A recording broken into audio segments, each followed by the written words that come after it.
ব্রহ্মাণ্ডের যত সাধুগুরু বৈষ্ণব জন আছেন, যে যেখানে অবস্থান করছেন,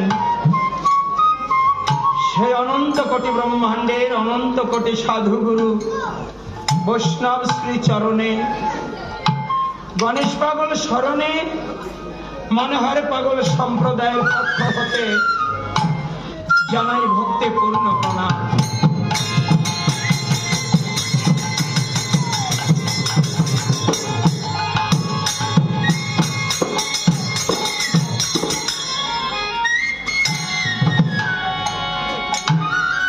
এবং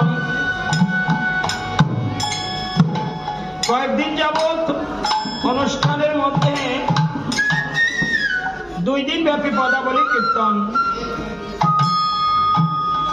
এই 2 দিনের আয়োজনের আজ প্রথম দিনের বৃন্দাবন।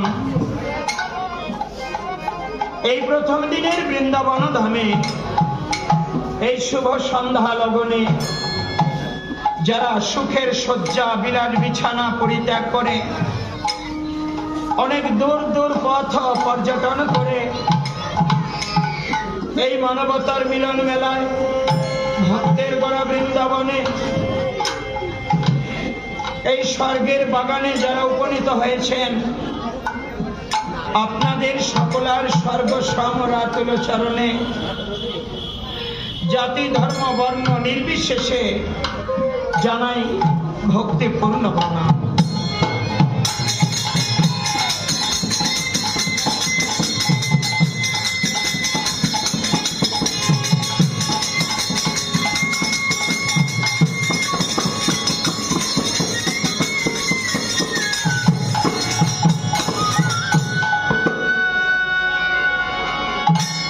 আপনারা যেমন অনেক কষ্ট করে দূর দূর পথ পাড়ি দিয়ে এই বৃন্দাবন ধামে উপনীত হয়েছেন, আর আমরাও দাঁড়িয়েছি আপনাদের চরণের কাছাকাছি।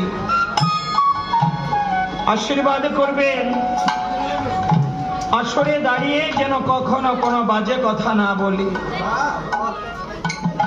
কারণ বাজে কথা বলতে বলতে আমাদের মতো জীবের জীবন সূর্য কখন পশ্চিম আকাশে ঢলে যায়,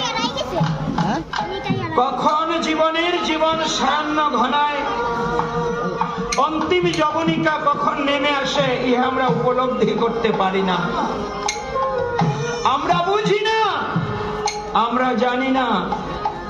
সকল কথা বাজে কথা, কাজের কথা কেবল মধুর হরিনাম।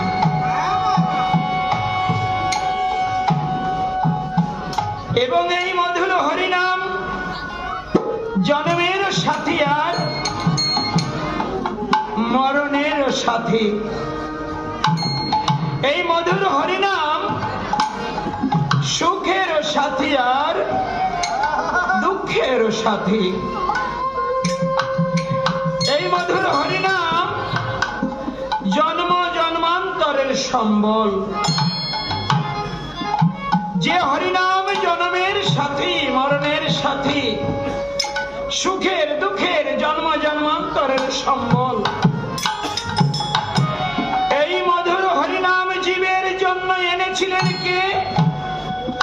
এনেছিলেন আমার অনিন্দ গৌর সুন্দর শ্রীমান মহাপ্রভু। আজ হতে প্রায় 537 বছর পূর্বে